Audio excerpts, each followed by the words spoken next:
और पिछले जो दिनों में दिल्ली में घटा है, उसके बाद तो आप भरोसा करो, जिस दिन से गृह मंत्री जी ने वो बयान दिया है,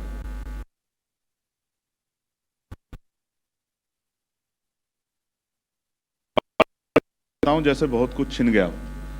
मन आता है कि सड़कों पे उतर के सरकार को बताएं कि हम जवाब दे सकते हैं। साथियों से भी चर्चा करते हैं, फिर सोचते हैं भी कुछ पार्टी आंदोलन कर रही है, उनको कर लेने दो, क्योंकि अब हम पे विकल्प है।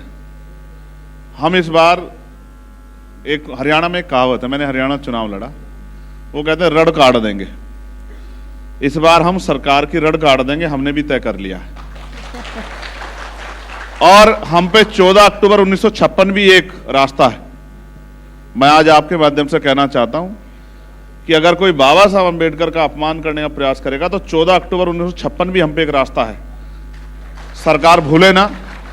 और उसके अलावा हम पे संकल्प रास्ता। मैंने कल ही अपने एक बड़े नेता से कहा कि एक दिन के आंदोलन से क्या होगा, ये तो आपने बहुत कर लिया, अगर हिम्मत है तो चलो जंतर मंतर पे अनिश्चितकालीन आंदोलन करते हैं, क्या तो सरकार झुकेगी या फिर हम खत्म हो जाएंगे, तय करो अगर लड़ना है।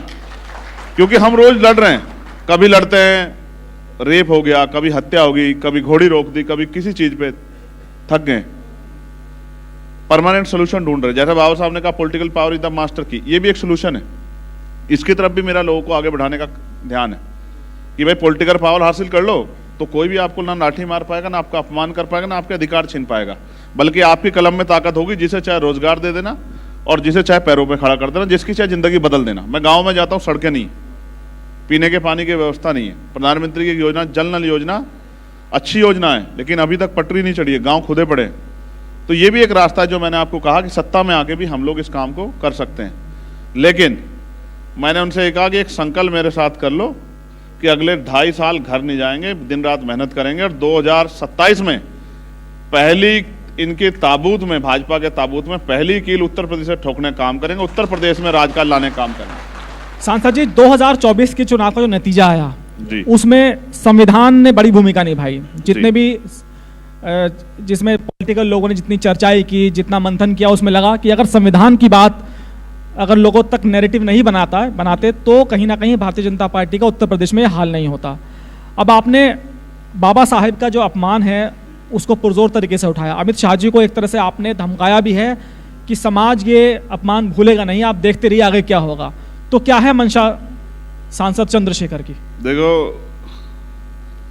हमें हमारे गुरुओं ने सिखाया कि बोलने से गुस्सा निकल जाता है, तो दिल में रखो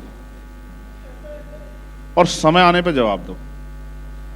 हम 2 अप्रैल को निकले, हम 21 तारीख को निकले, हमने कई मामलों पे एक दिन का धरना प्रदर्शन कर लिया, लेकिन अब मैंने तय किया कि मार्च के बाद मैं घर नहीं बैठूंगा। उत्तर प्रदेश की कोई गली, कोई मोहल्ला, कोई तहसील, कोई कस्बा, कोई शहर हम लोग नहीं छोड़ेंगे जहां जाके हम लोगों से नहीं कहेंगे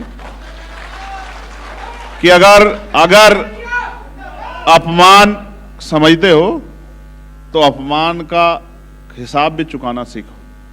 तो मैंने कहा कि जिस कुर्सी पे बैठ के हमारे लोगों को अपमानित किया जा रहा है, वो कुर्सी हम इनके नीचे से खींच लेंगे और फिर जैसे काशीराम साहब ने कहा था कि मैं करोड़पति को रोडपति भी बना सकता हूं, तो मैं आपसे कहता हूं कि जिन्होंने ये किया है उनसे वो कुर्सियां हम लोग छीन लेंगे जिन कुर्सियों पर बैठ के वो इतने अहंकार में है।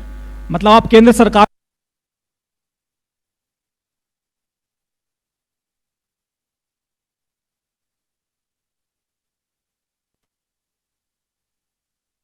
समझो मेरी बात को, मैं भूलने नहीं दूंगा। हमारे लोग भूल जाते हैं, ये भावनात्मक लोग हैं, ये भूल जाते हैं, इनको भूलने नहीं देना है। जिस दिन इन्होंने भूलना बंद कर दिया ना, मैं आपको लिख के देता हूं, इन पे जुल्म होना बंद हो जाएगा।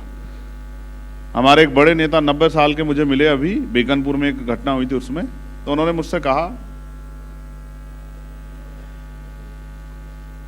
कि याद रखो जिस दिन आप करो मरो पे उतर आए उस दिन आपकी हत्या होनी बंद हो जाएगी। और मैंने उस बात को बहुत सोचा, जाके मैं वकील हूं, हर चीज को तर्क की कसौटी पे ले जाता हूं, तो मैंने सोचा उन्होंने क्यों कहा।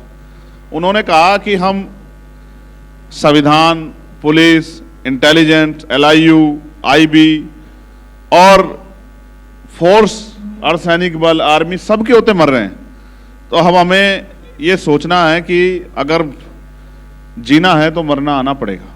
और जिस दिन, मैं फिर कहता हूं अपने लोगों को, एक बार जीने की ठान लो और जीना भी वो सम्मान का।